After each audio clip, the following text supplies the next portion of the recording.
Hey guys, thanks for trying science. Don't forget to write down your homework and be sure you're checking Schoology to make sure that your class is doing these homework assignments at this time. Don't forget your smoking meme if not already done.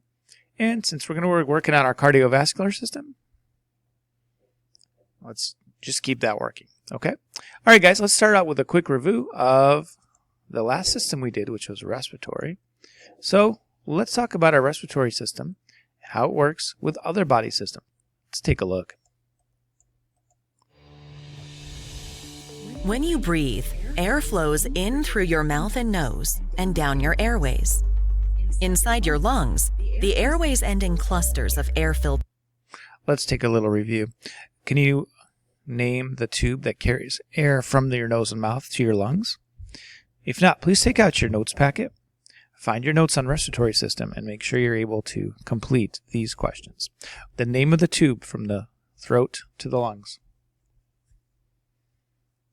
The answer is the trachea. Trachea is a tube, not epiglottis, that goes to the stomach. You do not want food in your trachea. Trachea carries air. Do you know the name of the tubes that branch inside of the lungs, carrying the oxygen throughout? If not, pause and look it up. Okay, the answer to that is the bronchial tubes. Remember the term bronchitis and inflammation of these tubes in the lungs. Bronchitis. What's the name of the air sac deep within the lungs? They're microscopic. They fill with air. Did you find it? They're called alveoli.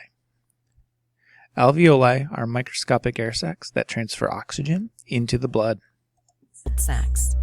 These air sacs are surrounded by tiny blood vessels. Here, oxygen from your lungs passes into your bloodstream to get to tissues throughout your body. Carbon dioxide is breathed out. COVID-19 is a disease caused by a virus called SARS-CoV-2. The virus infects cells along your airways by attaching to ACE2 and other molecules on those cells. The virus uses ACE2 as a door to get inside of the cells and make more copies of itself.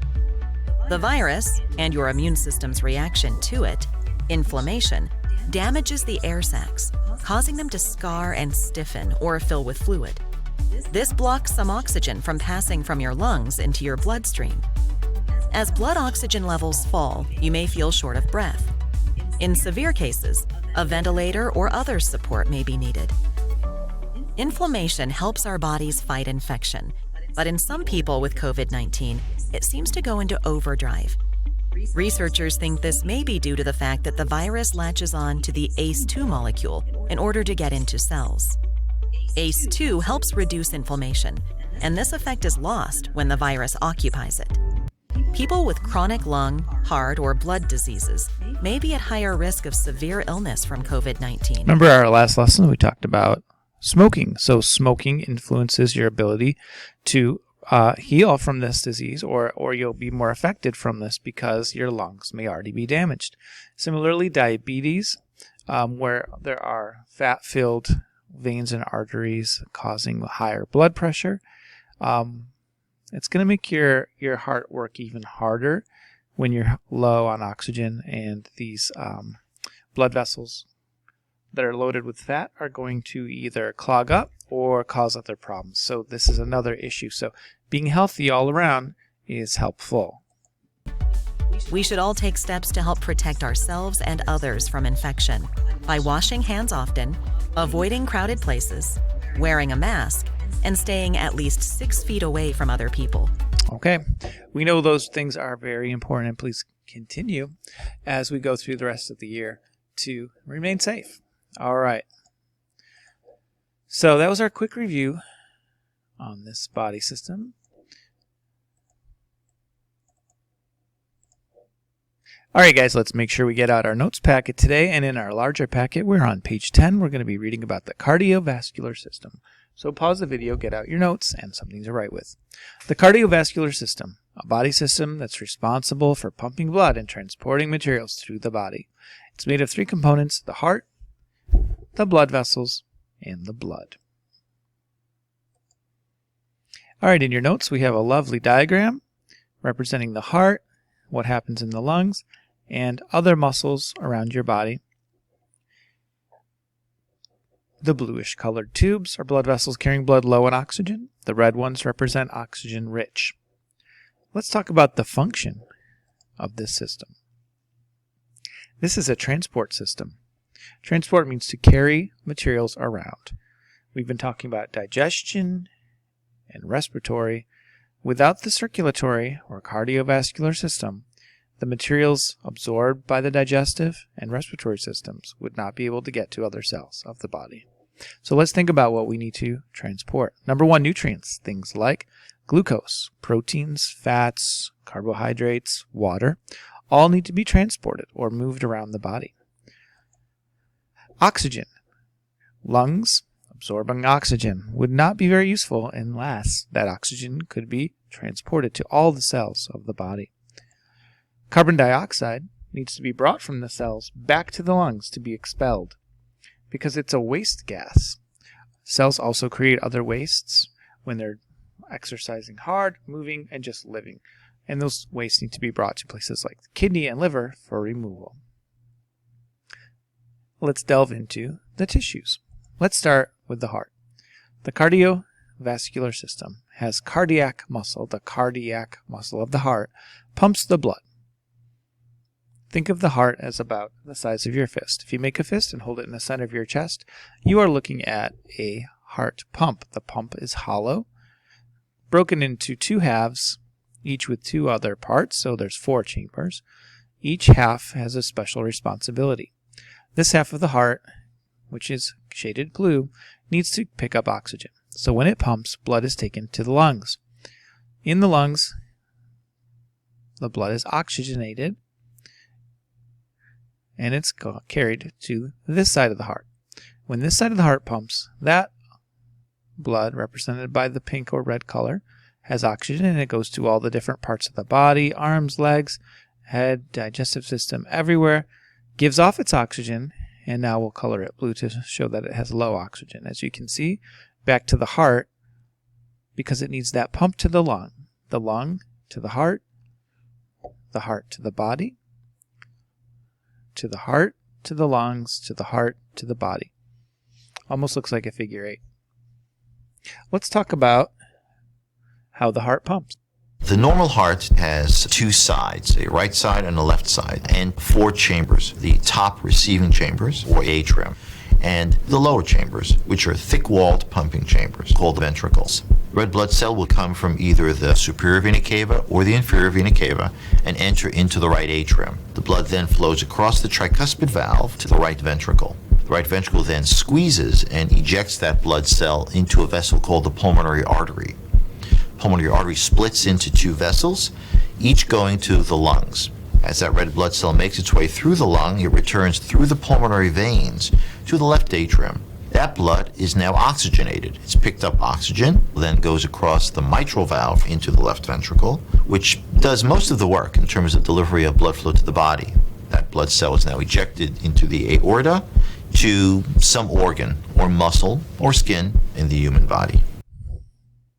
So as you can see, the heart, basically a pump. Now we're going to look at some parts. We have blood vessels attached to that heart. Blood vessels are simply the tubes that carry the blood. And there's a couple simple ways to remember the difference between arteries, veins, and capillaries. Starting with artery, notice the letter A. Arteries carry blood away from the heart. So anytime the blood is flowing in the direction that is going away from the heart, we call those arteries.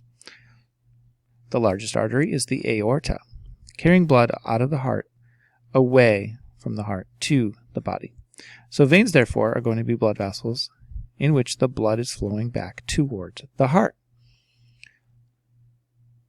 And somewhere in between are capillaries. These are microscopic tubes.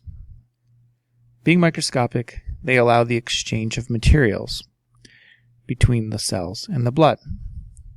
Remember, microscopic means so small and thin that we're looking at things that are about the size of molecules. So now we can imagine molecules of oxygen being able to pass through the walls of these capillaries.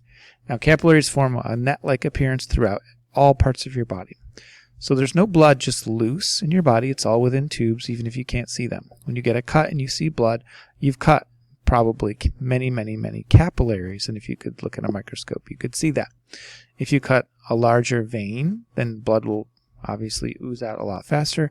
And if you cut an artery, because it's attached to the heart and every squeeze of the heart pushes blood with a lot of pressure through the artery, the blood will spurt out of your body. This is what gives you a pulse. You can feel the pulse of your heartbeat in different arteries of your body.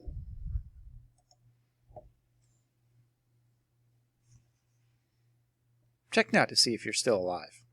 You should feel a pulsing.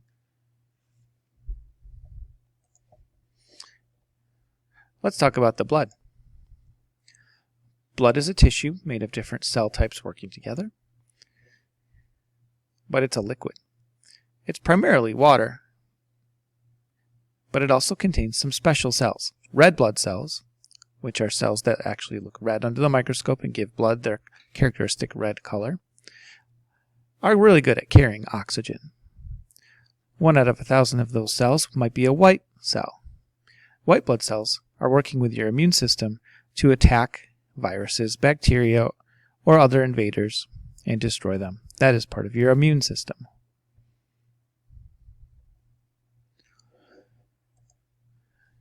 So what makes your blood a red color? There's a molecule in red blood cells called hemoglobin. Hemoglobin. Heme comes from the word iron.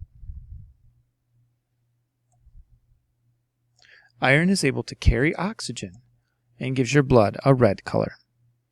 Blood with more oxygen content is actually a brighter red color than blood without.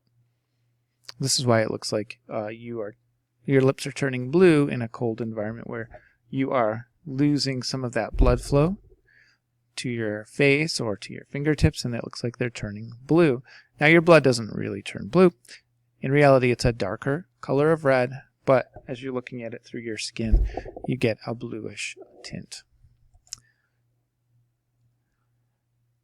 The job of red blood cells is to carry oxygen. Let's talk about blood types. There are 4 main blood types. These are just basically proteins located on red blood cells that identify them as a certain kind. We'll call them protein A and B. Some people have just protein A. Some people just have protein B and not A. Some people have both proteins, A and B. And some people have none, and that's type O. So type A people, if need to, can take blood or be given blood in an emergency from other people who have A. They cannot receive type B, though, because that's different and their immune system will fight that off. Type B blood people need type B blood. AB blood types can receive blood from A or B. Now, O has no proteins on it, so O is the universal donor. This blood type can be given to AB or AB because it has no proteins and will not be identified as an invader. So if you have this type of blood, you will be asked to donate blood quite often. However, the O blood type can only receive blood from other O donors, since if those people get an A or a B, they will fight that. So now you know a little bit more about blood and blood types. Here's a picture just to visualize the blood vessels.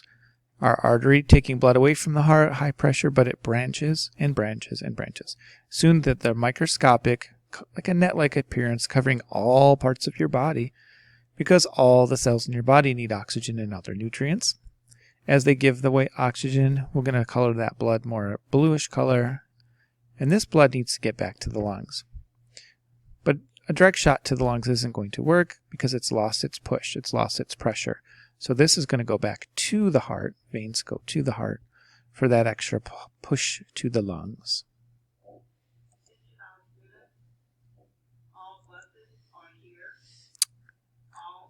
Here's a picture of blood, in that we've got some red blood cells that you can actually see under a microscope. Plasma is what we call the liquid part, which is mostly water with dissolved fats and other materials like minerals and vitamins and other things that your body also needs. Most of your blood is made of red blood cells that contain the hemoglobin molecule, and white blood cells are there to fight infections. Okay, so hopefully you've got everything that you need in your notes. You understand a little bit more about blood vessels, and your heart. So take care of your heart, and thanks so much for joining us on Try Science. We'll see you on the next one. Bye for now.